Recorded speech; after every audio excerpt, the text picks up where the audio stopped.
Last class में हमने abnormal molar masses की बात की थी। लास्ट क्लास में तो सिर्फ थ्योरेटिकल बैकग्राउंड था। आज आपको बहुत ज्यादा क्लैरिटी आ जाएगी उस टॉपिक में जिसको मैंने जस्ट ओरली फटाफट कराया था कि मेरे टेस्ट के 3-4 क्वेश्चन कवर हो जाएं और कुछ नहीं। आई नो बहुत ज्यादा क्वालिटी नहीं थी उसमें। वेंट ऑफ फैक्टर की जरूरत क्यों पड़ी थी? क्योंकि जो मॉलिक्यूलर मासेस मेरे को पता थे वो लैब में जाके जब मैंने कोई भी कॉलिगेटिव प्रॉपर्टी लगाई वो मोलर मासेस मैच ही नहीं किए, गलत हुए। और वो गलती बड़ी अजीबोगरीब थी। या तो मोलर मास दुगना तिगुना 4 गुना आ रहा था और या मोलर मास 1/2 1/3 1/5 आ रहा था। तो ये गलती नहीं होती, ये कुछ अटपटी सी चीज थी जिसको हमने एबनॉर्मेलिटी का नाम दिया। उसी एबनॉर्मेलिटी को अगर मैं समझना चाहूं तो आज मैं प्रॉपर समझूंगी उसको। और उसके लिए करेक्शन फैक्टर भी लास्ट क्लास में थोड़ा सा मैंने बोल दिया था कि जब पहले ही पता है इसने टूटना है, डिसोसिएट होना है दो में, तो जो मोलर मास आएगा वो एक्सपेक्टेड से आधा आएगा, तो पहले ही 2 मल्टीप्लाई कर दो। और अगर मुझे पहले ही पता है कि पेंटामर बनना है, जो मोलर मास आएगा वो 5 गुना आएगा, तो उसको पहले ही 1/5 से मल्टीप्लाई कर दो। ये दिमाग हमने लगाया या वेंट ऑफ ने लगाया। उसने कहा मैं एक करेक्शन फैक्टर देता हूं आपको, और करेक्शन फैक्टर का सिंबल उन्होंने दिया आई और अपना नाम दिया वेंट हॉफ फैक्टर। तो वेंट हॉफ फैक्टर एक्चुअली में डिफाइन करने को क्या, सो उसके हिसाब से मैं, आई होप ये नोट किया होगा, नहीं तो मेरे साथ साथ नोट कर लीजिए जो लेट आए थे। वेंट ऑफ फैक्टर को कैसे डिफाइन किया? 3 definition the scientist went of ने। एक तो आप जो एक्सपेरिमेंटली वैल्यू निकाल रहे हो कॉलिगेटिव प्रॉपर्टी की लैब में जाके, इतनी लोवरिंग हुई या इतना फ्रीजिंग पॉइंट डिप्रेस हुआ या ऑस्मोटिक प्रेशर इतना आया। और दूसरी आपने निकाली बाय द फॉर्मूला, जो कि 4 फॉर्मूला आप लाए। इससे जो कॉलिगेटिव प्रॉपर्टी आएगी और लैब में जो कॉलिगेटिव प्रॉपर्टी आई, दोनों में फर्क आया, तभी तो मोलर मास में फर्क आया। तो it is always experimental bye calculated. Experimental मतलब जो क्वेश्चन में दिया होता है। अक्सर आप क्वेश्चन में देखेंगे relative lowering of vapour pressure is this, वो देगा होगा आपको एक्सपेरिमेंटल। तो मान लीजिए मेरे को फ्रीजिंग का भी दे दिया, depression in freezing point found is this lab में।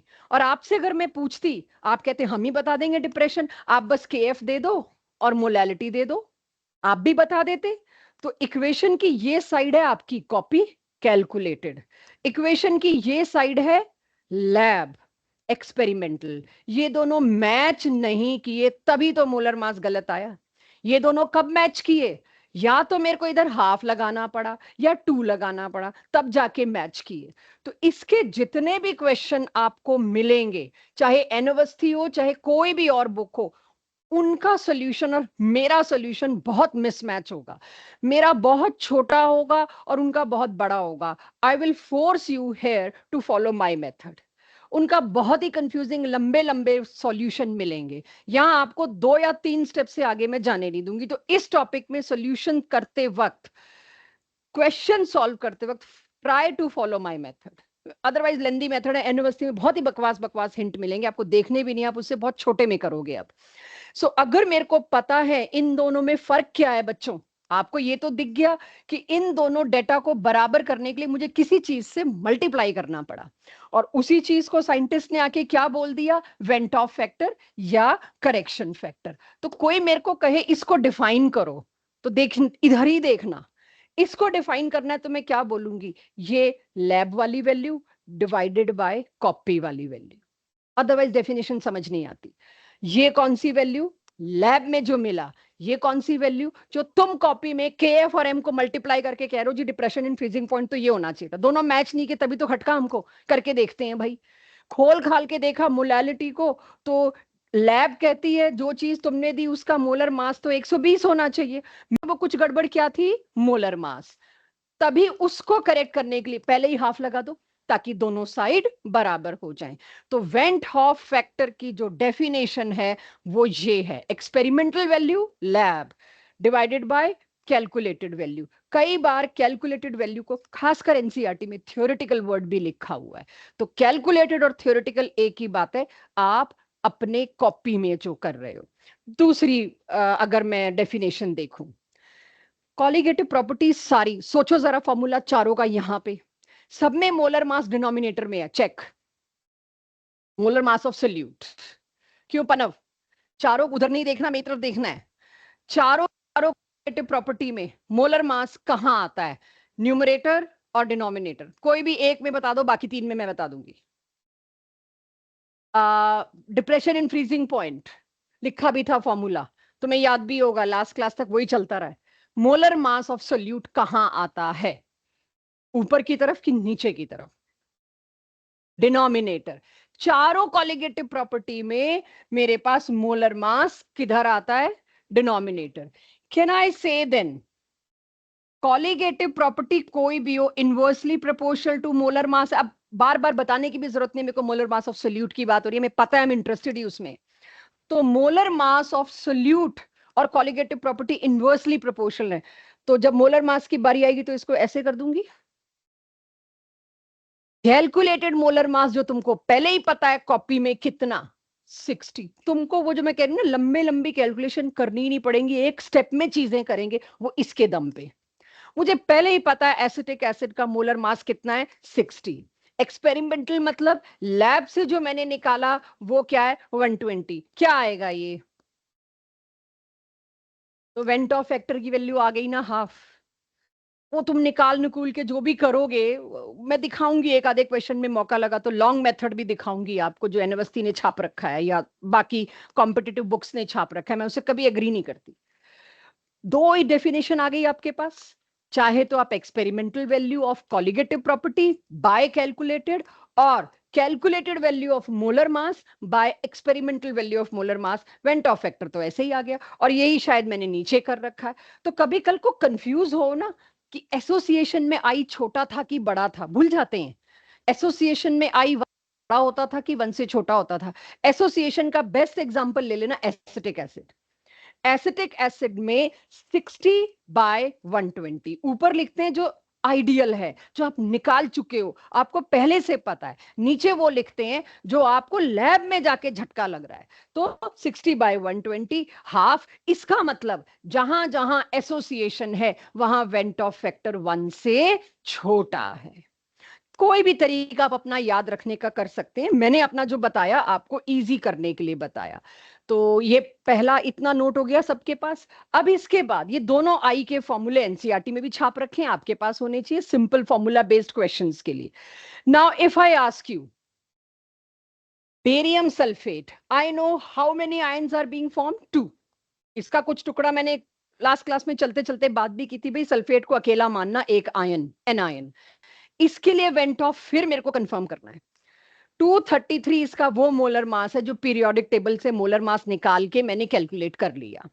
ज्यादातर इस चैप्टर में क्वेश्चंस में मोलर मास दिए जाएंगे, अगर मैं नहीं दे रही हूं तो मेरे से पूछ लीजिएगा, ज्यादातर दिए जाते हैं। और एक्चुअल मोलर मास जो लैब में निकाल के लाई में 116.5, it came out to be exactly, means इसका वेंट ऑफ फैक्टर 2 है। कि जो मास आ रहा है ना तुम्हारा, वो बेरियम और सल्फेट में से किसी एक का आ रहा है। तो तुम इसको 2 से चुपचाप मल्टीप्लाई कर दो, तुम्हारा सही मोलर मास आ जाएगा। वेंट ऑफ का पर्पस भी तो यही था, उस एबनॉर्मेलिटी को करेक्ट करना, तभी इसको करेक्शन फैक्टर के नाम से भी जाना जाता है। क्लियर सबको इतना? तो सारी की सारी पिछली क्लास थी जो पीछे पढ़ा। अब यानी आज के बाद आज की डीपीपी 5 में आपको जो भी कॉलिगेटिव प्रॉपर्टी का क्वेश्चन आए, you have to use these corrected formulas. ये मतलब अब तो we are bound to, even DPP 4 के भी अगर आप क्वेश्चन करेंगे, please write this formula now. I की जगह वहां पर आप क्या पुट करेंगे, 1, क्योंकि आपको ग्लूकोज, सुक्रोज, शुगर, वो जो एग्जांपल्स दे रखे हैं वो सारे के सारे यूरिया वगैरह आइडियल के हैं। वेंट ऑफ फैक्टर की वैल्यू जितनी बड़ी होगी, कॉलिगेटिव प्रॉपर्टी की वैल्यू उतनी ही ज्यादा होगी। लिख लिया हो तो एक बार पेन ड्रॉप कर दो, मुझे देखना है। हम लोग ओरली इस बात को समझते हैं, तब मैं डीपीपी 5 के क्वेश्चन, कम से कम भी 50% क्वेश्चन इस पे हैं डीपीपी 5 में, जो 4 पन्नों की मैंने दे रखी है, कम से कम भी 55%। और बोर्ड में, ऑब्जेक्टिव में, जेई नीट के ऑब्जेक्टिव में, नीट में काफी पॉपुलर है ये क्वेश्चन, बहुत ज्यादा देखा गया है। क्या? अब सुनिए, लिख लिया हो तो कोई भी एक कॉलिगेटिव प्रॉपर्टी अपनी चॉइस की बोलो। कभी कभी मिलती है चॉइस। हाँ जी, एलिवेशन इन बॉइलिंग पॉइंट। आपने चुन ली elevation in boiling point, right. मैं आपको दो सोल्यूशन देती हूं, ए और बी। ए का वेंट ऑफ फैक्टर है 1, बी का वेंट ऑफ फैक्टर है 2। ठीक है, किस में वाटर का बॉइलिंग पॉइंट ज्यादा एलिवेट होगा? 2 वाली में। Elevation in boiling point is what? I k f into molality. अब वाटर बोला है तो के एफ भी सेम है। आप लोग मेरे को क्रॉस क्वेश्चन करते मैम कॉन्सेंट्रेशन, तो मैं बोलती यस कॉन्सेंट्रेशन भी सेम है। के एफ और एम सेम है। के एफ तो इसलिए सेम है कि मैंने दोनों केसेस में सॉल्वेंट एक ही लिया है। एम मैं बता रही हूं क्वेश्चन में equimolar concentration, same concentration, something like that. तो जिसका आई ज्यादा है उसका एलिवेशन इन बॉइलिंग पॉइंट भी ज्यादा है। अगर मुझे पानी का बॉइलिंग पॉइंट बढ़ाना है, चूज, मैं NaCl डालूं कि बेरियम सल्फेट डालूं? तुमने प्रेडिक्ट कर लिया तो मेरे को तुरंत चेंज करना पड़ा। NaCl डालूं कि बेरियम सल्फेट डालूं? कोई भी डाल दो, दोनों का I2 है, राइट। कोई भी डाल दो। तो मैं BaCl2 बोलती, उससे पहले मैंने बैकफायर कर जाता मेरे को, क्योंकि BaCl2 is not strong electrolyte. मैं स्ट्रॉन्ग इलेक्ट्रोलाइट इतनी जल्दी सोच नहीं पाई। अब आपको बोलती हूँ, राइट। NaCl डालूं कि सोडियम सल्फेट डालूं? सोडियम सल्फेट में Na2SO4, उसका आई होगा 3, NaCl का आई होगा 2। तो जिसका आई 3 है उसका एलिवेशन ज्यादा। तो बॉइलिंग पॉइंट एलिवेट करने के लिए कुछ ऐसे केस उठा लाओ जिनका आई बड़ा हो। वंस अगेन, ऑस्मोटिक प्रेशर कौन से कंटेनर में ज्यादा? NaCl और सोडियम सल्फेट?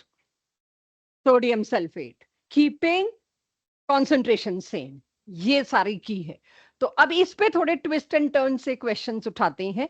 इसमें मैंने सारे क्वेश्चन की कोशिश की है, मतलब इतने सारे हैं कि मैं यहाँ पे एक या दो ही लूंगी, उसके बाद सोचेंगे। तो क्वेश्चन करें उससे पहले मेरे को देखना है आप वेंट ऑफ फैक्टर भी सही गेस करते हो कि नहीं।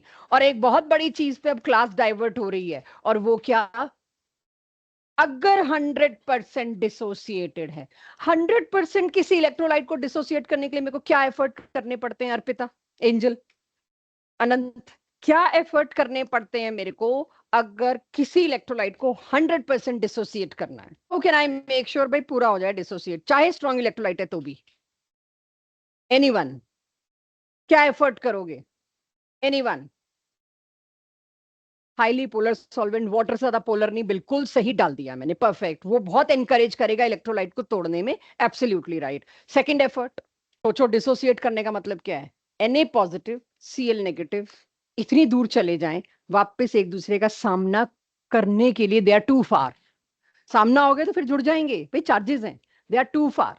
This is my hint. Naman, less, very dilute, इतना कम डालो NaCl, या उल्टा बोलना चाहिए वाटर बहुत ज्यादा डाल दो, इतनी जगह मिल जाए कि Na पॉजिटिव इधर Cl नेगेटिव इधर, चाह के भी ये आपस में एक दूसरे को मिल ना पाए। या थोड़ा सा, जो नमन ने एक टुकड़ा बोला मैं पूरा ढंग से सुन नहीं पाई, धीमा बोला, हाइड्रेशन, इतना हैवी हाइड्रेट हो जाए कि NaCl मुकाबला ही ना कर सके, आपस में मिल ही ना सके। हैवी हाइड्रेट करने के लिए मेरे को क्या डालना पड़ेगा? उतना वाटर भी डालना पड़ेगा। Take very dilute solution. अगर मैंने बहुत डाइल्यूट सोल्यूशन ली तब जाके मैं इंश्योर करती हूं 100% डिसोसिएशन। कैटेगरी 2 क्वेश्चन, अब आपको हर ऑब्जेक्टिव सब्जेक्टिव क्वेश्चन में देखना होगा क्या ये लिखा है। एनसीईआरटी की बैक एक्सरसाइज के लास्ट के 2 क्वेश्चन में स्पेसिफिकली मेंशन्ड है ब्रैकेट में, assume complete dissociation, assume 100% dissociation, otherwise तुम वेंट ऑफ फैक्टर गेस नहीं कर सकते। आप प्रिडिक्ट ही नहीं कर सकते आई। ये जो पीछे मैं प्रिडिक्ट करवा के आ रही हूँ ना 2 3, सिर्फ तब है जब 100% डिसोसिएशन है। तो let's predict if it is 100% dissociated. तो परीक्षित, एल्यूमिनियम सल्फेट का आई कितना होगा इफ 100% डिसोसिएटेड? 5 दिख रहा है, 2 एल्यूमिनियम 3 सल्फेट, K4FeCN6। अभी तक मैं बहुत प्रॉपरली आपको कोऑर्डिनेशन कंपाउंड्स के बारे में नहीं बता पाई हूं क्योंकि चैप्टर आना है।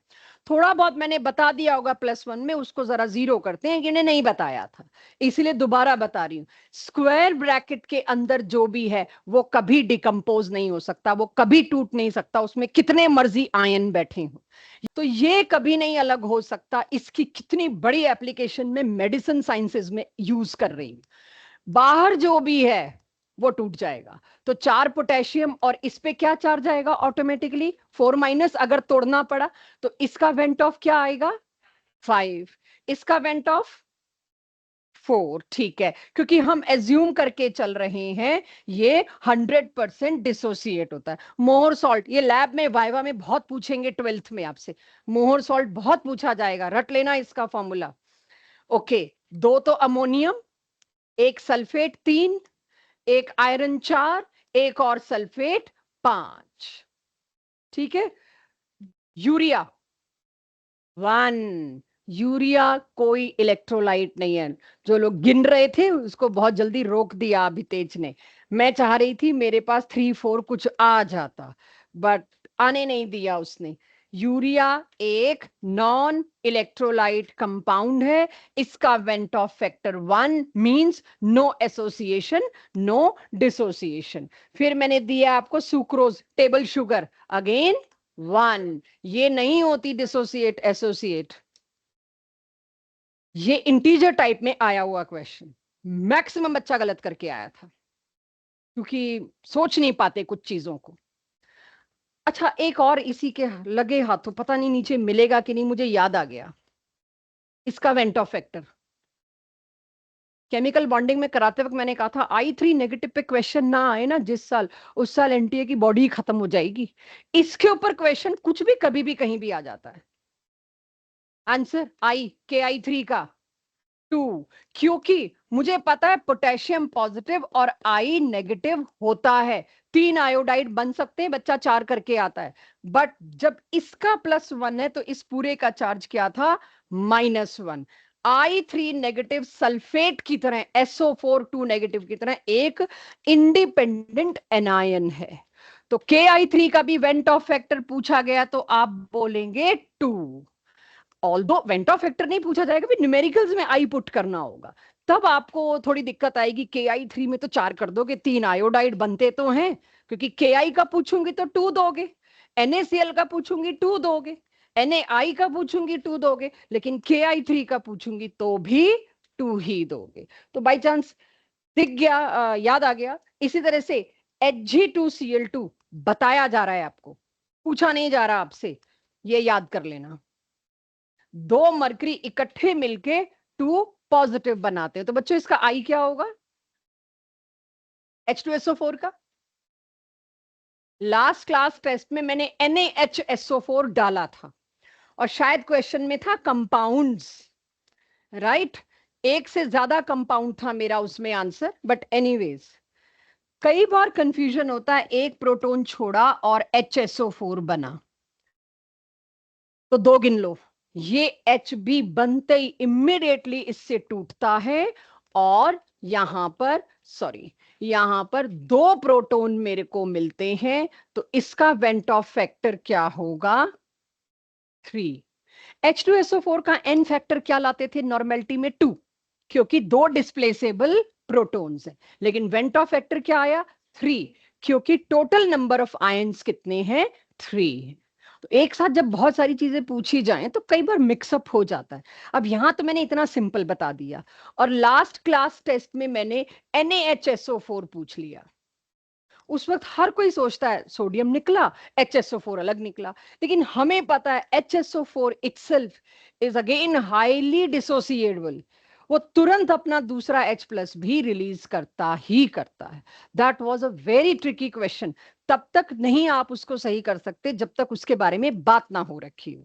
तो मे बी आपका लास्ट क्लास में वो क्वेश्चन गलत गया हो, इट्स ओके, एटलीस्ट अब याद रखेंगे कि NaHSO4 पूछते हैं और H2SO4 पढ़ाते हैं। This is how things are different. ठीक है, चलिए नीचे वाले अपने आप कर लो, अगर मेरी जरूरत शायद ना पड़े। तीनों, ये किस दिन से इलेक्ट्रोलाइट हो गया स्ट्रॉन्ग, करंट तक तो लगता नहीं डिस्टिल वाटर में बिजली डालो तो, इतना वीक इलेक्ट्रोलाइट है। लास्ट ईयर हमने पढ़ा है 10⁻⁻7 तो डिसोसिएट होते हैं H+, उसकी कोई गिनती ही नहीं है, इतना वीक इलेक्ट्रोलाइट है। वाटर किस दिन से गुड इलेक्ट्रोलाइट में आ गया भाई? It is very bad electrolyte. तो वाटर को तोड़ने की कोशिश भी मत करना। वाटर नहीं है, वाटर तो पुअर कंडक्टर ऑफ इलेक्ट्रिसिटी है, इट इज नॉट इलेक्ट्रोलाइट। अब दो आंसर। ये वाटर गिन बैठे कुछ लोगों ने, एक बेरियम, दो क्लोरीन और दो वाटर। नहीं, वो भी गलत। तुमने इसको फर्दर तोड़ा, वो तो महापाप। ठीक है, यहां पर आंसर क्या आया बच्चों? 3। नाइन्थ एग्जाम्पल रखा ही इसलिए कि .2H2O का आपको क्या करना है वो बताया जा सके। आपसे गलती होगी जब तक हम बताएंगे नहीं। क्लियर? 10th और 11th तो तुम लोग बता लोगे। 3 और 3, तो 10th और 11th के आगे 3 मेरे को लिखने की जरूरत तो नहीं, बच्चे कर लेंगे। एग्जाम्पल कोऑर्डिनेशन पे तो पूरा चैप्टर आना है, वहां तुमको दबा के कंपाउंड, वहां VBT, CFT सब दोबारा आएगी, वेस्पर वगैरह, तो वहां सब कुछ आएगा। तो कोऑर्डिनेशन तो आपके लिए इजीएस्ट हो जाएगा। वो क्वेश्चन जो मैंने बताया पिछले साल, दबा के यूट्यूब वीडियोस मेरे फोन पे मेरे स्टूडेंट्स ने भेज दिए, मैम देखो ये क्वेश्चन गलत है, आप बताओ हम एडिट डालें। 200 रुपया लगता है एक क्वेश्चन का एडिट डालने में। तो ये भी एक स्कैम है, एंटी बहुत कमाई करता है तुम लोगों से, 200 रुपया डलवा डलवा के हर बच्चे से। अगर 100% आयोनाइजेशन की बात करी तो ये सिर्फ कब पॉसिबल है? Dilute solution. ये मैंने एनसीईआरटी से उठाया टेबल, उसमें काफी सारे सॉल्ट है, मैं सिर्फ एक लाई हूं, दैट इज NaCl। चेक क्या लिखा है, ऑब्जर्व, ये एनसीईआरटी का है। वेरी डाइल्यूट सोल्यूशन, तब जाके तुम इसका वेंट ऑफ फैक्टर 2 बोलोगे। अगर उस सोल्यूशन की मोलालिटी है 0.001 तो उसका वेंट ऑफ क्या है? 1.97, 2 के आसपास है लेकिन 2 नहीं है। और कॉन्सेंट्रेट कर दिया 1.01, 1.94, और कॉन्सेंट्रेट कर दिया 1.87। सो बिफोर प्रिडिक्टिंग इसका आई तो यही होगा। मैम इसमें आई क्यों पूछा है? देख के ही बता रहा हूं मैं, तो 2 है भाई, कॉन्सेंट्रेशन देख लो। अगर वेरी डाइल्यूट है तभी तुम प्रिडिक्ट करोगे। सो अब अगर स्ट्रेट अवे दे रखा है 100% डिसोसिएशन, आई सिर्फ तुम तभी उछल के बताना, वरना आई तुमको निकालना पड़ेगा। तीनों में से कुछ भी हो सकता है। इस टेबल में मैंने सिर्फ NaCl लिखा है। इफ यू फॉलो एनसीईआरटी तो उसमें K2SO4 और एक दो और सॉल्ट देके सबका डिटेल दे रखा है। एंड ट्रस्ट मी, पिछले 2 साल से एनसीईआरटी के tables are favourite part of JEE paper setters. और टेबल के नीचे आइटैलिक्स में एक छोटी सी लाइन लिखी है, उस पे क्वेश्चन आ रहा है कि वो तो कौन ही पढ़ता है। टेबल पढ़ लिया, नीचे कुछ एक छोटी सी आइटैलिक्स लिखा है, असर्शन रीजन में वही चिपका दिया। सो टेबल्स को बहुत ज्यादा ध्यान से आप देखेंगे। क्लियर होगी बात? 100% डिसोसिएशन में ही आप सिर्फ प्रिडिक्ट करेंगे। आ गया सबके पास कॉन्सेप्ट? किसी को कोई ट्रबल? क्यों इसमें 1.97 आया, इसमें 2 आया? क्योंकि यहां पर पूरा NaCl टूट ही नहीं पाया। क्या मतलब है पूरा NaCl टूट नहीं पाया? अगर किसी को क्यूरोसिटी है तो मैंने क्या लिया था?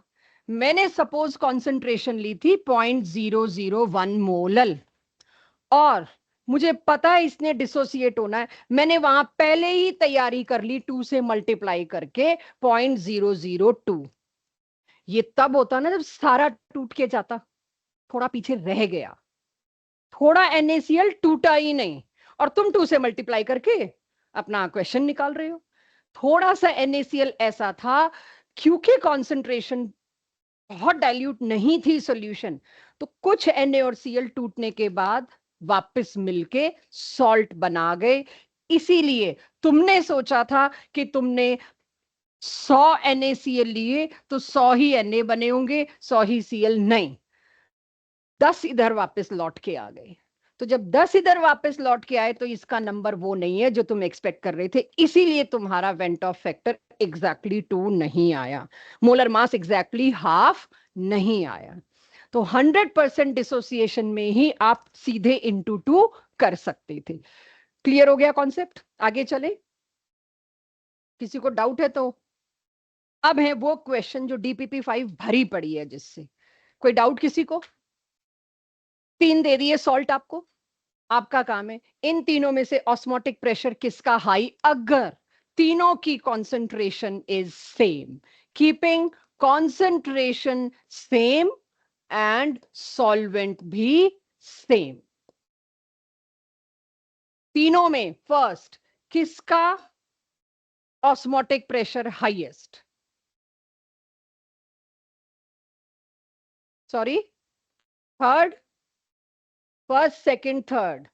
Osmotic pressure is directly proportional, R और टी तो हटा ही दू, ठीक है, directly proportional to i into c. अब तो आई लिखना है फॉर्मूले में। अच्छा, क्वेश्चन में दे दिया कॉन्सेंट्रेशन भी तीनों की सेम है, तो अब सी तो क्या ही लिखूं मैं, तीनों की कॉन्सेंट्रेशन सेम है। तो ऑस्मोटिक प्रेशर किस पे डिपेंड कर रहा है? आई पे। आई इसका सबसे ज्यादा 4, इसीलिए ऑस्मोटिक प्रेशर हाईएस्ट इसका। हाईएस्ट बॉइलिंग पॉइंट किसका? इसी का। हाईएस्ट फ्रीजिंग पॉइंट किसका? इसी का। बेवकूफ लोग, सोचो दोबारा। इसी का। तुम बोलते नहीं तो भी मैंने जल्दी से इसी का बोल देना था कि कुछ तो संभल जाएंगे। सोचिए दोबारा, I am telling you, highest depression in freezing point सबसे ज्यादा किस में होगा? जिसमें वेंट ऑफ फैक्टर ज्यादा है। तो फ्रीजिंग पॉइंट में आई अगर वैल्यू हाई शो करता है, उसकी वजह से जो फ्रीजिंग पॉइंट का डिप्रेशन है, ये डिप्रेशन है, घटना है, वो इसी में सबसे ज्यादा होगा। हाईएस्ट, घटना ज्यादा है, उसका फ्रीजिंग पॉइंट और नीचे चला गया, तो घट गया, नीचे चला गया, तो ऐसे केस में फ्रीजिंग पॉइंट इज मिनिमम। तो अगर मेरे को कोई कहे हाईएस्ट फ्रीजिंग पॉइंट किसका? NaCl का। हाईएस्ट बॉइलिंग पॉइंट किसका? थर्ड वाले का। नाम नहीं बोल सकती अभी तुम्हारे आगे, तुमको IUPAC रूल नहीं करा है इसके। और हाईएस्ट ऑस्मोटिक प्रेशर किसका? अगेन थर्ड वाले का। I is equals to ICRT। चारों केसेस में एवरीवन, जिसको भी लगे एक टेक में समझना है दोबारा। पाई फर्स्ट केस में, फर्स्ट केस क्या है मेरे पास? सुक्रोज। उसमें उसका आई और सी की वैल्यू निकाल लीजिए। आर टी तो हर केस में सेम है। आई इसका होगा 1, सीधे लिख देती हूं। आई हुआ इसका 1, और कॉन्सेंट्रेशन पर लीटर है सारे केसेस में 34.2 ग्राम। सुक्रोज का मोलर मास होता है 342, और 34.2 दिया है, तो मेरा इसका आंसर क्या आ गया बच्चों? 0.1। ऑस्मोटिक प्रेशर 0.1 के बराबर है कंपैरिजन में। इसके बाद मेरे को दिया यूरिया। यूरिया में भी आई होगा 1, और 60 ग्राम ही उसका मोलर मास है। 1 इंटू 60/60 इज इक्वल्स टू 1। तीसरा केस आपको मिल गया होगा, मैं नहीं लिख रही जो मिला, मैं चौथा केस लिख रही हूँ, सोडियम क्लोराइड, NaCl। NaCl के केस में वेंट ऑफ फैक्टर हुआ 2, और 58.5 ग्राम ही उसका खुद का मोलर मास भी, और गिवन भी यही है, तो गिवन बाय मोलर मास क्या आ गया? 1। तो इसका आंसर भी, इसका आंसर आया 2। बीच में एक मैंने स्किप कर दिया, आपको पता है क्यों कर दिया? सबसे ज्यादा वैल्यू किसकी आई? NaCl की। So your answer was correct कि सबसे ज्यादा ऑस्मोटिक प्रेशर भी इसी का होगा, सबसे ज्यादा बॉइलिंग पॉइंट भी इसी का होगा। तो ये क्वेश्चन करने अब आपके लिए मुश्किल नहीं होंगे अगर सी सेम ना भी दिया हो तो। सही अंश कुछ चाहिए? ओके, तो अब आप लोग मेरे को 9th का भी आंसर दे दो।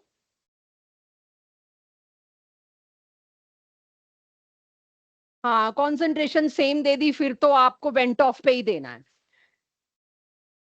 तो हाईएस्ट, और अच्छा, डिप्रेशन इन फ्रीजिंग पॉइंट किस में सबसे ज्यादा हुआ होता?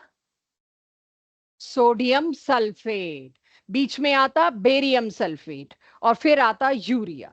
बट यहाँ पे पूछा हाईएस्ट फ्रीजिंग पॉइंट, ठीक है, तो हाईएस्ट फ्रीजिंग पॉइंट किसका होगा? जिसमें डिप्रेशन सबसे कम होगा। सबसे डिप्रेशन कम किस में होगा? जिसका वेंट ऑफ फैक्टर सबसे छोटा, दैट इज यूरिया। उसका था 1।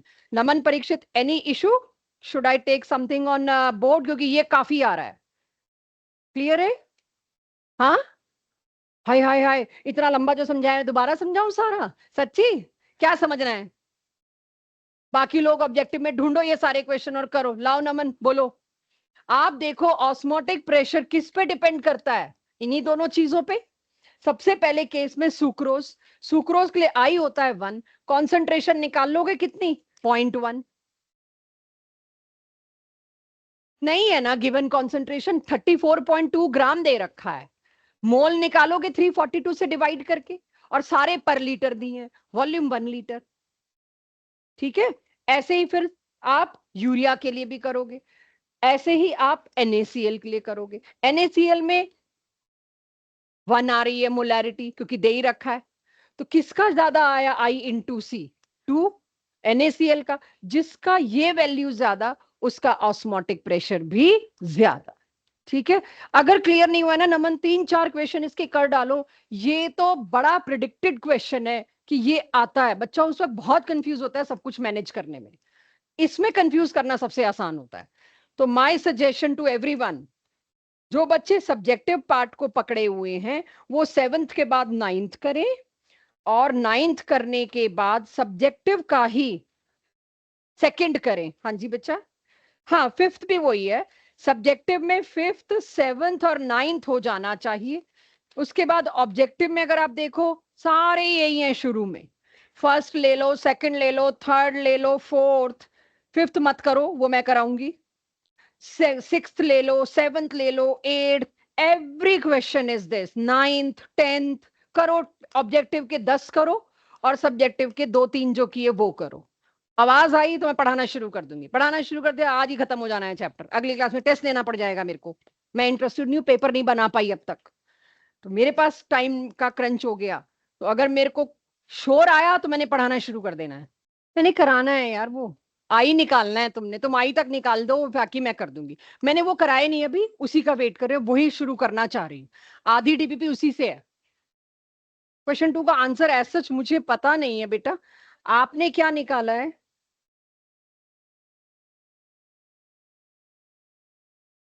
चलो विल चेक, जो बारकोड दे रखा है उससे चेक कर सको तो कर लेना बाद में। अब सारे मेरे को यहाँ चाहिए यार, मैं ऐसे और कितना टाइम दूं? लोग मेरे से वो वाले डाउट पूछे जा रहे हैं जो मैंने कराना है। चलो बालको बालको बालको आ जाओ सारे इधर। आई नो फंसे पड़े हो किसी ना किसी जगह, वो तो तुम्हारी डेस्टिनी है, फंसे ही रहना है।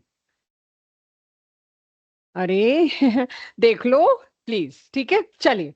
एक बहुत इंपॉर्टेंट चीज जिसपे आप एक इजी क्वेश्चन गलत करेंगे, जो अभी आपको इजी लग रहा है, एंड आई चैलेंज मैं ही गलत करवाऊंगी, कब पता नहीं, लेकिन गलत आपसे जरूर एक बार वो करवाऊंगी। अगर I इज इक्वल्स टू 1 है, अब तो थक गए होगे सुन सुन के, वो सोल्यूशन आइडियल है, जैसे urea, glucose, sucrose and so on. अगर I इज छोटा देन 1, I 1 से छोटा है, 1/2, 1/3, 1/4 वट, तो क्या है? एसोसिएशन। और अब के एसोसिएशन में मैंने क्या लिखा है? एसिटिक एसिड, पढ़ाया भी एसिटिक एसिड था, not in water, in benzene. अगर एसिटिक एसिड आपने वाटर में डाला तो उसका डिसोसिएशन होगा, और अगर वही एसिटिक एसिड आपने बेंजीन में डाला तो उसका एसोसिएशन होगा। तो हमेशा एसिटिक एसिड सोच के आंख बंद करके आप मत करिएगा। प्रणव प्रणव प्लीज, अभी एनसीईआरटी का ही है, ठीक है, अभी यहीं रहना। सो एसोसिएशन में अगर एसिटिक एसिड आए, डिसोसिएशन में भी एसिटिक एसिड आए, 2 क्वेश्चन लगातार है एनसीईआरटी में, एक में एसिटिक एसिड का डिसोसिएशन मेंशन किया हुआ है, एक में association, don't get confused, it depends on solvent. तो सॉल्वेंट अगर बेंजीन लिया तो वो एसोसिएशन के केस में आया, और अंडरस्टूड है आई उसका क्या हो गया? हाफ, क्योंकि वो डाइमर बनता है। और अगर डिसोसिएशन का केस है, KCl, NaCl वगैरह वगैरह इन वाटर, तब हुआ डिसोसिएशन, और उसमें वेंट ऑफ फैक्टर हमेशा 1 से बड़ा होगा। कंप्लीट डिसोसिएशन है तो आप प्रिडिक्ट भी कर सकते हो कितना। तो अभी तक मैं इतना बता के आपको कुछ 5-7-10 क्वेश्चन दिखाए, आपको नब्ज पता लग गई होगी। DPP4 was toughest, DPP5 is easiest, क्योंकि इसमें कुछ खास न्यूमेरिकल्स नहीं, इसमें सिर्फ यही कॉन्सेप्ट है, थियोरेटिकल कॉन्सेप्ट है, लॉजिक है। अब आ जाते हैं, अगर तो कंप्लीट एसोसिएशन है, वेदर मैं तुमको 1-2 क्वेश्चंस देखना, DPP5 निकालो। सब्जेक्टिव क्वेश्चन नंबर 1 यही है, देखो जरा, यही है। तो पहले मैं आपको ये कैटेगरी क्वेश्चन करा दूं, फिर उसके बाद क्वेश्चन 2, क्वेश्चन 5 जो मैंने छोड़ने को कहे वो करेंगे आप लोग। तो DPP5 में 2 ही कैटेगरी के क्वेश्चन गए। एक तो जो आपने अभी ब्रेक में किए, मैंने आपको करने को कहे, किसका फ्रीजिंग पॉइंट ज्यादा, किसका बॉइलिंग पॉइंट ज्यादा, या किसका ऑस्मोटिक प्रेशर ज्यादा, और वेंट ऑफ फैक्टर को प्रिडिक्ट करने वाले। दूसरी category question subjective board level पे क्या है, आपको किसी भी चीज का, यहां पर मैंने क्वेश्चन को शॉर्ट कर दिया, आपको फ्रीजिंग का डिप्रेशन दे रखा है। ये कौन सा है जो आप दे रखा है? लैब ने निकाल के दिया है। Lab has given you this. KF हमेशा ही गिवन होता है। मोलैलिटी आपको दे दी। वो एक अननोन सोल्यूट है मेरे पास, या नॉन सोल्यूट है, जो भी है, मेरे को कुछ नहीं करना, सोल्यूट है। आप जानते हैं सोल्यूट से लंबा चौड़ा फर्क क्या ही पड़ने वाला है। पूछा गया है उस सोल्यूट की मॉलिक्यूलर स्टेट के बारे में कमेंट करिए, वो एसोसिएटेड फॉर्म में है या डिसोसिएटेड। मॉलिक्यूलर स्टेट के बारे में आपको कमेंट करना होता है तो एक ही चीज करनी होती है, ना तो वो एसोसिएट हुआ है ना डिसोसिएट, या वो एसोसिएट हुआ है या डिसोसिएट। आप कैसे बताओगे? मात्र एक चीज से, आई की वैल्यू निकाल के। क्वेश्चन नंबर फर्स्ट में आपको बाकी सब चीजें जब दे दी, अगर फॉर्मूला आपको ये वाला याद नहीं होता, सबसे पहले बच्चे आते, इसमें पूछा क्या है? तीनों चीज दे रखी। इसमें ये पूछा है भाई क्या दोनों रिजल्ट मैच कर गए? इधर और इधर अगर मैच कर गया मतलब आइडियल है, ना एसोसिएटेड है ना डिसोसिएटेड है। ये है वो लंबी कैलकुलेशंस जो आपको एनएवस्थी में बैक उसमें आंसर्स में मिलेंगी। और इसका छोटा तरीका क्या है? मैं छोटा तरीका क्या कहती हूँ, सीधे आई निकाल लो ना। क्यों सोचते हो लैब का है, ये कॉपी का है, फिर डिवाइड करते हो बहुत कुछ। सीधे आप आई निकालिए। आई के लिए आपको तीनों वैल्यूज दे दी, ये तीनों वैल्यूज आपने पुट करी, आई आपके पास दिख ही रहा होगा कितना आने वाला है। 1/2 लगभग 0.5। अगर मैं एक ही डिजिट तक डिवाइड निकालूं, बाकी आपको दिख रहा है, वो भी मेरे को लगता है एग्जैक्ट ही दे रखा है। तो आंसर मेरा आया 0.5 या 1/2। It tells me that molecule is associated. I क्योंकि 1 से छोटा आया है, इसीलिए मॉलिक्यूल पक्का एसोसिएटेड है। अब इसी डीपीपी का क्वेश्चन 2 देखते हैं। सब्जेक्टिव 2 है क्या, कौन सा है? मेरे को जो सेलेरियम वाला लेना है वो ऑब्जेक्टिव में, वो एनसीईआरटी बैक एक्सरसाइज का है वैसे, सेलेरियम वाला। तो हमने ऑब्जेक्टिव में डाल दिया, लेकिन एनसीईआरटी बैक एक्सरसाइज का कराऊंगी जरूर, बोर्ड में बहुत बार आ चुका है।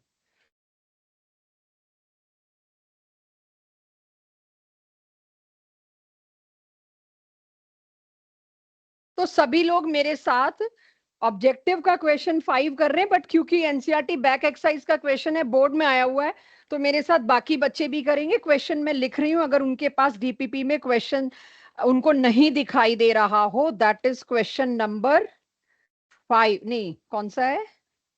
5, यस। तो क्वेश्चन 5 में क्या क्या गिवन है देखते हैं, ठीक है? ऑब्जेक्टिव में फिर और क्वेश्चंस भी कराऊंगी अभी सब्जेक्टिव के। क्वेश्चन 5 में गिवन है molal freezing point depression constant for benzene is 4.9। तो बेंजीन के लिए मेरे को केएफ दे दिया 4.90। उसके बाद कहा है selenium exist as a polymer. Polymer मतलब होता है एक से ज्यादा यूनिट जब जुड़ी हो, डाइमर, ट्राइमर, टेट्रामर, और बहुत ज्यादा के लिए बोल देते हैं पॉलीमर। तो सेलेरियम मेरे को बता रखा है कि कुछ इस तरह से एग्जिस्ट करेगा। उसके बाद कहा है अगर सेलेरियम का मैंने 3.26 ग्राम डिसॉल्व किया है 226 में, तो मास ऑफ सोल्यूट कितना दिया? 3.26 ग्राम। मास ऑफ सॉल्वेंट कितना दिया है मेरे को? 226 ग्राम, जो कि शायद बेंजीन है, मैंने गलती से H2O लिख दिया है। एसोसिएशन देखो जब भी मिलता है ना, मेरे को H2O हटाना पड़ता है, तो ये ऑटोमेटिकली आपको इंफॉर्मेशन दी जा रही है कि एसोसिएशन के लिए हम वाटर से दूर जाते हैं। सो 3.26 ग्राम, और उसमें मेरे को 226 gram benzene. Then observed freezing point is 0.112 degree centigrade, lower than that of pure benzene. तो क्या दे दिया मेरे को? डेल्टा टीएफपी दे दिया बच्चों। डेल्टा टीएफ आ गया 0.112। मॉलिक्यूलर फॉर्मूला सेलेरियम का निकालिए, जबकि एक सेलेरियम का मास मेरे को इसमें 78.8 दिया है। तो अब आप सोचिए, एक सेलेरियम का मास है 78.8। जैसे आप सेलेरियम का मोलर मास निकालोगे, पता लग जाएगा कितने सेलेरियम है। कितने सेलेरियम है वही एक्स की वैल्यू होगी। तो आपको फाइनली निकाल के क्या देना है? Molar mass. अब मोलर मास कैसे निकालोगे आप? आपके पास तो मोलर मास दिखाई नहीं दे रहा सेलेरियम एक्स का। क्या करूं मैं? वेंट ऑफ फैक्टर निकाल लूं? वेंट ऑफ फैक्टर निकालते ही मेरे को पता लग जाएगा करेक्शन फैक्टर। करेक्शन फैक्टर अगर हाफ आता था तो मैं क्या बोलती थी? डाइमर बनाया पक्का। अगर करेक्शन फैक्टर 1/5 आएगा तो मैं बोलूंगी पेंटामर, अगर करेक्शन फैक्टर 1/8 आएगा तो मैं बोलूंगी ऑक्टामर। तो मेरे को करेक्शन फैक्टर आई निकालना है, दीजिए मेरे को आई निकाल के। और इसका सोल्यूशन अगर आप गूगल पे देख लो, एनसीईआरटी एग्जाम्पलर में देख लो और एनओएस में देख लो, ये लंबा सारा दे रखा है। आप सिर्फ आई निकालिए और अकल लगाइए बस। 1/8 अगर इसका आई आप निकालते हो 1/8, इट मींस व्हाट? अब आपको वो मोलर मास निकालना, डिवाइड करने की कोई जरूरत नहीं है। दिख ही रहा है कि आई 1/8 का मतलब है ये ऑक्टामर था, तो सीधे सेलेरियम 8 लिख दिए, बिकॉज I8 मेरे को ये बताता है। फिर भी किसी को लगता है नहीं मेरे को वो मेथड यूज करना है लंबे वाला, तो कर लो कि आप निकालोगे मोलर मास आया कितना, उस मोलर मास को सेलेरियम के 1 के मास से डिवाइड करोगे, वैल्यू आएगी 8, वैल्यू 8 आएगी मतलब 8 सेलेरियम थे। ये भी किया जा सकता है। तो मतलब वो एक बहुत लेंदी वे है, I suggest use this way. 1/8 clearly shows octamer, that's why selenium 8। आप किसी, इवन मेरी बुकलेट में भी इस क्वेश्चन की सॉल्यूशन बहुत लंबी होगी, आप शॉर्ट सॉल्यूशंस को प्रेफर करिए, हो जाएगा सबसे। सेकंड वाला हो गया इतनी देर में। सेकंड वाला देखिए जरा, subjective second, subjective second. Boiling point निकालिए 1 मोलर एक्वस सॉल्यूशन। अब इसमें सबसे खराब काम क्या कर रखा है, डेंसिटी दे रखी है और आपको मोलैरिटी, मोलैरिटी के लिए क्या चाहिए होता है, आपको ग्राम्स और मोल्स, कुछ ऐसी चीज चाहिए होती है। तो आप डेंसिटी को अगर पढ़ें तो वो क्या है, 1.04 ग्राम इन 1 ml। तो 1000 ml में कितना होगा निकाल लेंगे। वो आपके पास वाटर का 1000 ml क्या होता है, 1000 ग्राम्स। तो सोल्यूट के ग्राम्स आपके पास आ गए और सॉल्वेंट के ग्राम आ गए, तो मोलालिटी भी आ जाएगी। मोलालिटी आ गई आपके पास, तो करिए फॉर्मूला में बस वैल्यू पुट करिए, सॉल्व मत करिए, just try to put values. मेरे को पूछा है बॉइलिंग पॉइंट, तो एलिवेशन इन बॉइलिंग पॉइंट निकालने के लिए पहले तो मेरे को आई लिखना पड़ेगा। तो कैलकुलेट बॉइलिंग पॉइंट, दिस इसके अंदर हमने नहीं लिखा बट लिखा होना चाहिए था, एज्यूम कंप्लीट डिसोसिएशन। तो आप आई क्या लिखोगे 2, और के एफ दे रखा है 0.52। मोलालिटी क्या पुट करोगे, केसीएल का मोलर मास मैं एक्सपेक्ट करती हूं हमें पता है, दे ही रखा है क्वेश्चन में, निकाल लेंगे। So it is 1.04 divided by KCl का molar mass, further divided by, पर केजी होता है ना बच्चों, तो 1000 ग्राम को मैंने क्या लेना है, अच्छा सॉरी भाई इसको भी तो इंटू 1000 करेंगे, 1 ml ये, तो 1000 ग्राम में ये कितना, क्या करे जा रही हूं मैं। अब निकालो मोलैलिटी पुट करो, आपके पास आ जाएगा एलिवेशन।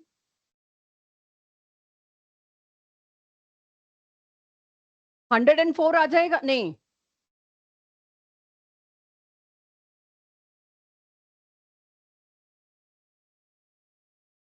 उसका मोलर मास, उससे डिवाइड करोगे उसके मोल्स आ गए, नीचे तो आपको 1 kg ही लिख लेना चाहिए 1000 ग्राम में।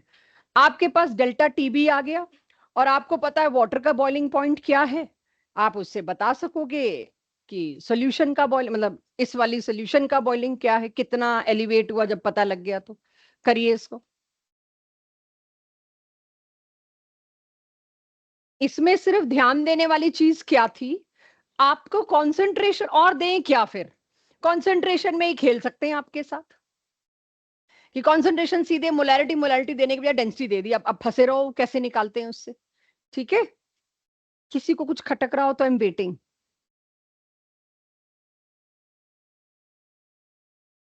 देखो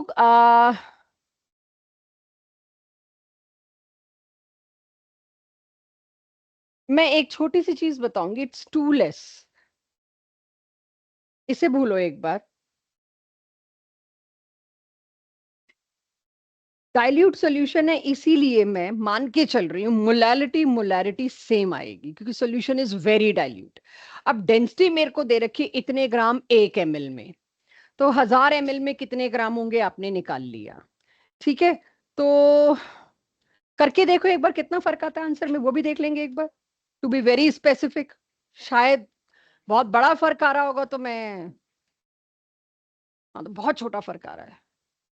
दिक्कत सारी यही है क्योंकि कॉलिगेटिव प्रॉपर्टीज अप्लाई ही डाइल्यूट सोल्यूशन पे हो रही हैं, वरना मैं यहाँ I2 कैसे लिख सकती थी? I2 लिखने का मतलब है हेविली डाइल्यूटेड सोल्यूशन, तो उसमें इसमें फंसना नहीं। ये हिंट मैं इसीलिए लास्ट क्लास में लिखवा चुकी हूँ कि अगर आप वेंट ऑफ प्रिडिक्ट कर रहे हो तो इसका मतलब मोलालिटी मोलालिटी एक साथ लो। वही सेक्शन बचा है अब जहां वेंट ऑफ प्रिडिक्ट नहीं करना, तब तुम्हें असली में समझ आएगा कि बात तो सही है, हर जगह मोलालिटी मोलालिटी सेम नहीं लेंगे। कहाँ लेंगे फिर भी आप हमेशा याद रखना, इस चैप्टर में आपको बहुत डाइल्यूट सॉल्यूशंस मिल रही हैं, मोलालिटी मोलारिटी सेम, सोल्यूट इतना कम है कि वो कोई खास फर्क नहीं डालेगा आपके आंसर पे, डेसिमल के बाद भी तीसरी चौथी डिजिट पे डाले तो डाले। कोई ऐसा केस आए तो मुझे बताइएगा जरूर। एक था हमने लास्ट क्लासेस में डिस्कस किया 25% जहां पर रिलेटिव लोवरिंग हो गई थी, दैट इज ह्यूज। 25% वहां नहीं मैं सोल्यूट को इग्नोर कर सकती, बाकी सब जगह। ठीक है, कैन वी मूव फर्दर, थोड़ा सा आगे चले। लास्ट है ये आखिरी एक पन्ना एनसीईआरटी का। पता है एनसीईआरटी ने हालत देखो क्या की है इस टॉपिक, वेरी बैडली हैंडल्ड। एक एग्जाम्पल दे दिया सॉल्व बड़ा सा, उसके नीचे दूसरा दे दिया और उसमें ये पूरा टॉपिक डाल दिया। मुझे इसके लिए एक नई डीपीपी देनी पड़ी आपको 6, सिर्फ इस टॉपिक के लिए। What if it is not dissociated 100% और इट इज नॉट एसोसिएटेड 100%। और लास्ट टू लास्ट ईयर का दिल्ली में जो बोर्ड के पेपर में क्वेश्चन आया है, उसने और आंखें खोली हैं कि जेई में तो क्या ही आएगा, ये यहां आ रहा है। तो आई टेल यू, सिर्फ इस टॉपिक को आप एनसीईआरटी का स्टैंडर्ड नहीं मानेंगे, not for even your boards. उन्होंने 2 क्वेश्चन देके सारा टॉपिक उसी में डाल दिया, हेडिंग तक डालने का खास कष्ट नहीं किया।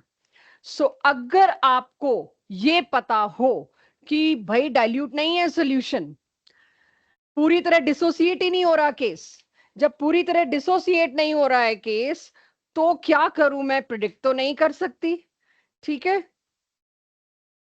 तो सबसे पहले ये समझिए अगर पूरी तरह डिसोसिएट नहीं हो रहा, इसका एक्चुअल मतलब क्या है।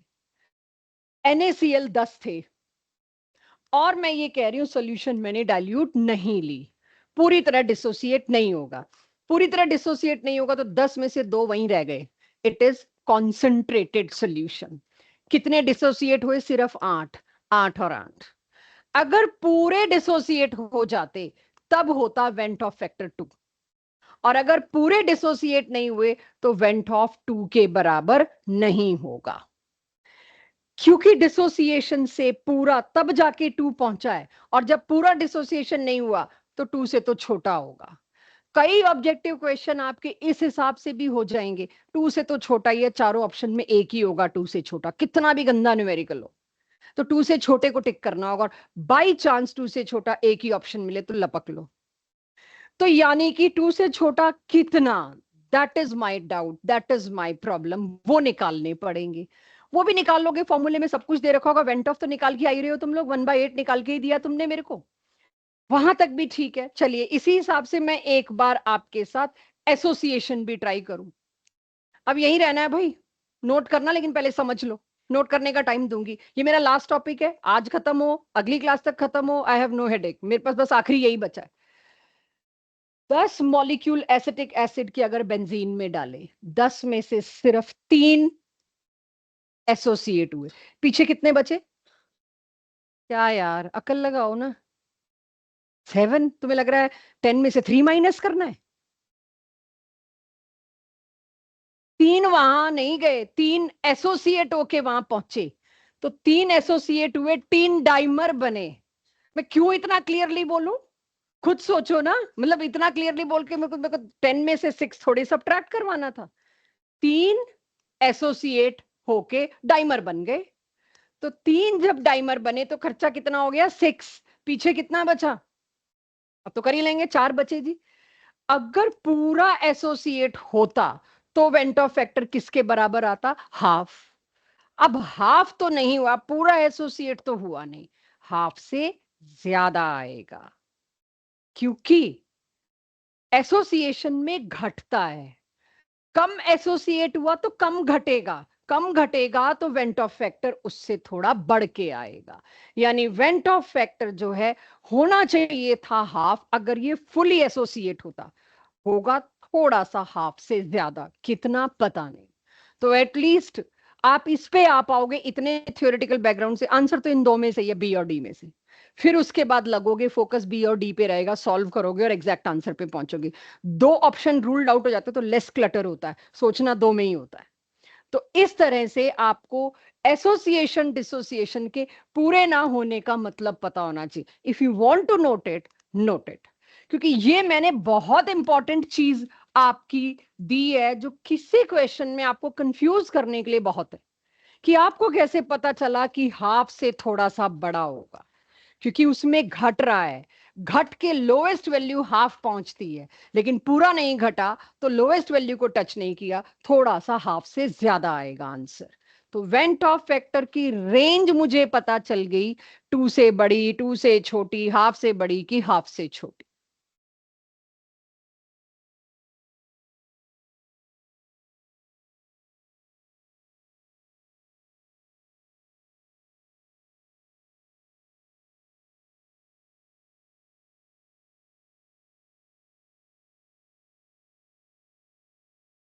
आज के ऑब्जेक्टिव टेस्ट में जो क्लास टेस्ट हम लेते हैं उसमें 3 या 4 question by chance by mistake पिछले टेस्ट के भी प्रिंट हो गए हैं, तो हम उस पे क्रॉस लगा रहे हैं। आपने वो क्वेश्चन नहीं अटेम्प्ट करने, क्योंकि पिछले में आप कर चुके हैं। जो आज के फ्रेश क्वेश्चंस होंगे 5-6 जितने भी, आप सिर्फ उन्हीं को करेंगे।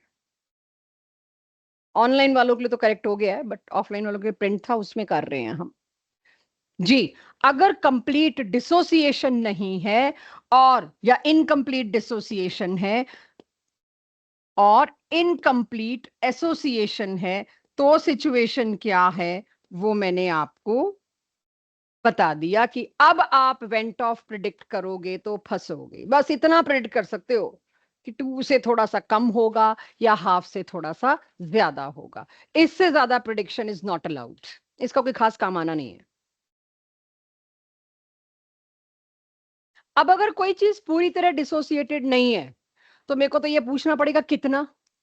जब आती है बारी कितना की, तो मेरे पास आता है degree of dissociation. What do I mean by degree of dissociation? उसका सिंबल होता है अल्फा, वही अब मैं यहां पे आपको एक्सप्लेन करूंगी। और साथ ही साथ के ए जो इक्विलिब्रियम कांस्टेंट के होता है, इफ इट इज एसिड तो हम वहां के ए लेते थे। अब क्योंकि मेरा केस एसिटिक एसिड का, इसीलिए मैंने यहां पर ए ले लिया। अदरवाइज किसी भी और केस के लिए इसको क्या बोलते हैं, dissociation constant. The thing I am writing in blue is important, the thing I am writing in blue, there you are going to do mistake. आप पूछोगे यही, डिसोसिएशन कांस्टेंट मतलब क्या निकालना है, के ए। डिग्री ऑफ डिसोसिएशन का मतलब क्या है, अल्फा, और वाइस वर्सा।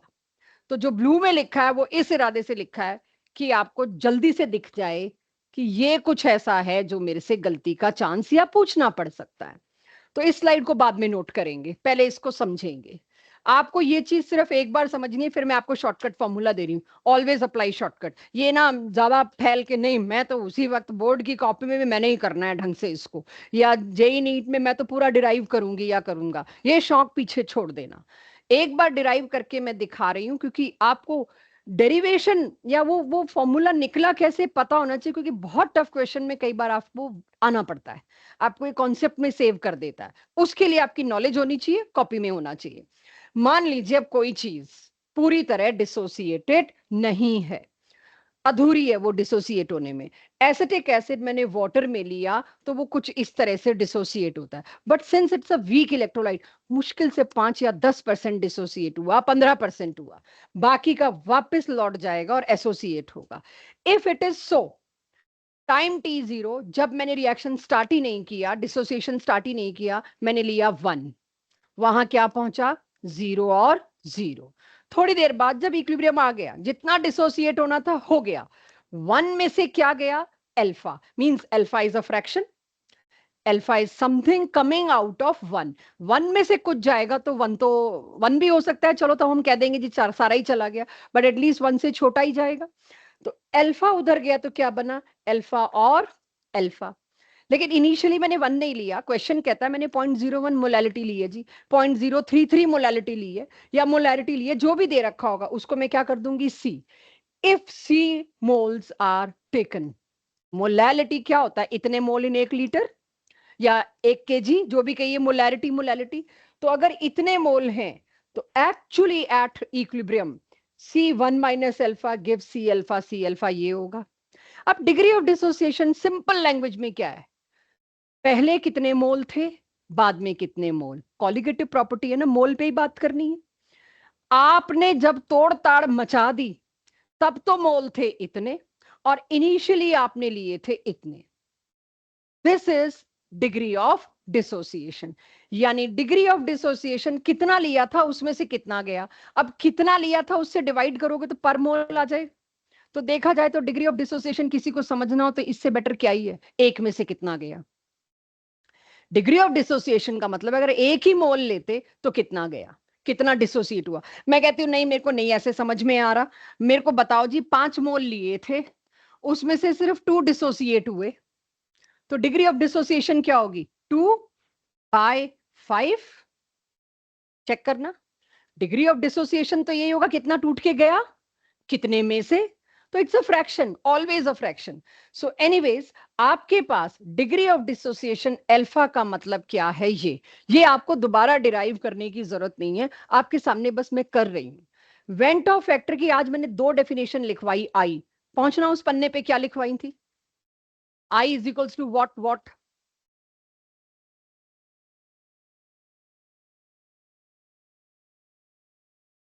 एक था कॉलिगेटिव प्रॉपर्टी के ऊपर और एक था मोलर मास के ऊपर।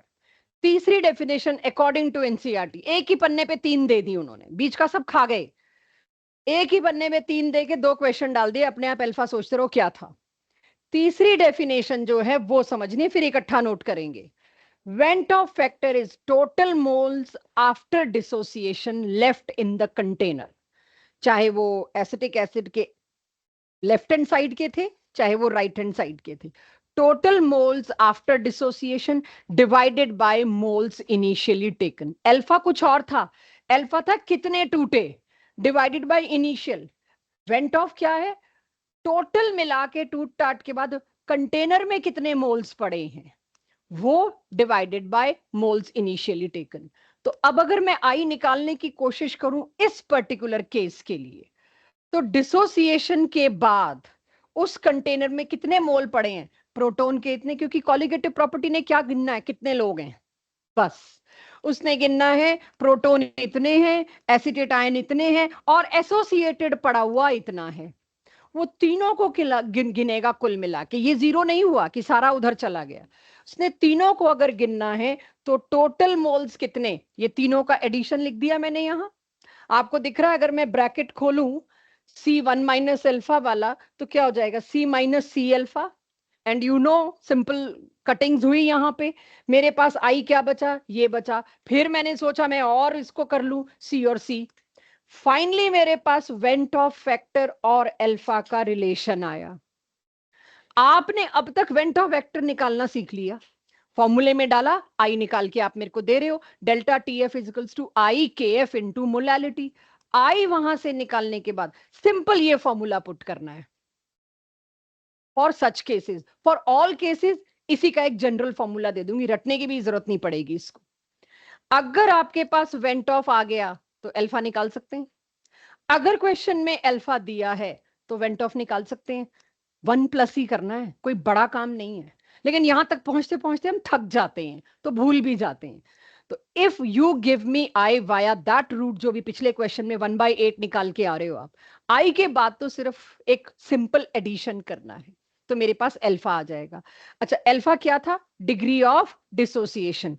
कोई परसेंटेज पूछ ले तो क्या करोगे, अल्फा इंटू 100, क्योंकि अल्फा फ्रैक्शन में आने वाला है, पॉइंट में आने वाला है, तो इंटू 100 करेंगे ना तो हमें 92% बोलना आसान होगा 0.92 के बजाय। सो अब इसको नोट करिए, फिर मैं इसका शॉर्टकट फॉर्मूला देती हूँ कि क्या हर केस में हम ये करते रहेंगे? नहीं, क्या करेंगे? I am giving you shortcut formula still, क्योंकि ये केस आपकी एनसीईआरटी में छापा हुआ है, इसलिए ये करिए। गॉड नोज कल को बोर्ड में क्वेश्चन आ जाए, डिराइव करके दिखाओ जी, क्या करेंगे हम? अगर डिग्री ऑफ डिसोसिएशन और के ए, अभी के ए के बारे में थोड़ी देर में बात करूंगी, ये हेडिंग है। अभी सर पहले अल्फा समझेंगे, उसके बाद थोड़ी देर बाद के ए पे आ जाए अगली क्लास में, आई डोंट नो तब आएंगे, पहले मेरे को अल्फा कंप्लीट करना है। So degree of dissociation alpha कहां जरूरत पड़ रही है? जहां कंप्लीट डिसोसिएशन नहीं है। आप अपनी कॉपी में साथ के साथ एसोसिएशन भी डाल सकते हैं, मैं अगली स्लाइड पे लूंगी, तो चलो आप अगली पे ही कर लेना, कोई नहीं, फिर जनरल फॉर्मूला एक साथ लिख लेंगे। Degree of dissociation, degree of association. ये पिंक कलर से जो लिखा है उसे इग्नोर कर देना, जरूरत नहीं है उसकी, अगली स्लाइड पे आएगा। अब ये I is equals to 1 plus alpha तभी है जब डिसोसिएशन में दो आयंस बन रहे हो। आपने देखा आयंस कितने बन रहे थे? दो। जहां तीन बन रहे होंगे तो वहां पे तो एक और सी अल्फा आ जाएगा, चार बन रहे होंगे एक और सी अल्फा आ जाएगा, तब तो मेरा ये फॉर्मूला यूज नहीं होगा। और 2 साल पहले तक हम सोचते थे एनसीईआरटी ने यही दिया है तो बोर्ड में तो इसी लेवल का आएगा, जेई नीट में तो अलग बात है। लेकिन पिछले ही साल दिल्ली उसके बोर्ड के, मतलब सीबीएसई बोर्ड का दिल्ली जोन, जो मैं अब आपको दिखाना चाहूंगी कि अगर दो से ज्यादा आयंस है तो क्या मेरे को उसी दिन बैठ के फिर पूरा फॉर्मूला निकालना, और मेरे से गलती हो गई तो डर लगता है। तो उसके लिए मैं आपको, ये नोट हो गया था सबके पास एवरीवन? ये formula is not for all cases, ये is only for when only two ions are being formed, आपने डिराइव किया। लेकिन मेरे को इस बात का डर है एक से ज्यादा आयंस हुए तो मैं क्या करूं? तो अब आपके लिए जनरल फॉर्मूला मैं आपको दे रही हूं। ये ऊपर की चीज तो आपको पता है, मैं पिछली स्लाइड पे बता चुकी हूं, बट किसी को नोट करना हो तो कर सकते हैं कि अल्फा होता है डिग्री ऑफ डिसोसिएशन, क्योंकि एक फ्रैक्शनल वैल्यू है, अक्सर आप 100 से मल्टीप्लाई करके परसेंटेज ऑफ डिसोसिएशन देते हैं, कि कल को आप ये ना सोचो आंसर 0.92 था कि 92 था इंटीजर टाइप के लिए। तो अगर आपसे परसेंटेज पूछी है तो आंसर 92 है, और अगर आपसे डिग्री पूछी है तो 0.92 है, तो ये फर्क हो जाता है। General formula for dissociation for any case, वो आप देखिए, अल्फा और आई का ये रिलेशनशिप, ये याद करना आपके लिए ज्यादा बेटर होगा इन प्लेस ऑफ मेरे को डिराइव करना है। इट विल एन है कितने आयंस बन रहे हैं डिसोसिएट होने के बाद। तो एसिटिक एसिड में एन कितने बन रहे थे? 2, 2 माइनस 1 1 ही था, तो यही तो फॉर्मूला पीछे लिखवा के, अल्फा इज आई माइनस 1 या आई इज अल्फा प्लस 1। तो ये जो एन है ना, ये होता है आपका कितने आयंस बन रहे हैं। एसिटिक एसिड में कितने बन रहे हैं? 2। लास्ट ईयर का जो दिल्ली का मैं पेपर बता रही हूं उसमें AlCl3 मैंने अगली स्लाइड पे कर भी रखा है, इसके लिए पूछ लिया अल्फा। वेंट ऑफ निकाला पहले, relative lowering of vapour pressure की हेल्प से आई निकाल के आए, और अब आई के बाद क्या करें? आई के बाद ये करो जी अल्फा निकालने के लिए, आई जो भी निकाल के आओगे -1, यहां एन की जगह क्या पुट करेंगे हम? 4 आयन बने, एक एल्यूमिनियम और 3 chlorine, 4 - 1 comes out to be 3। Can I ask CaCl2 का फॉर्मूला चेक कर सकते हो? जो मैंने लिखा है ठीक लिखा है? जस्ट अप्लाई करना सिखाया है।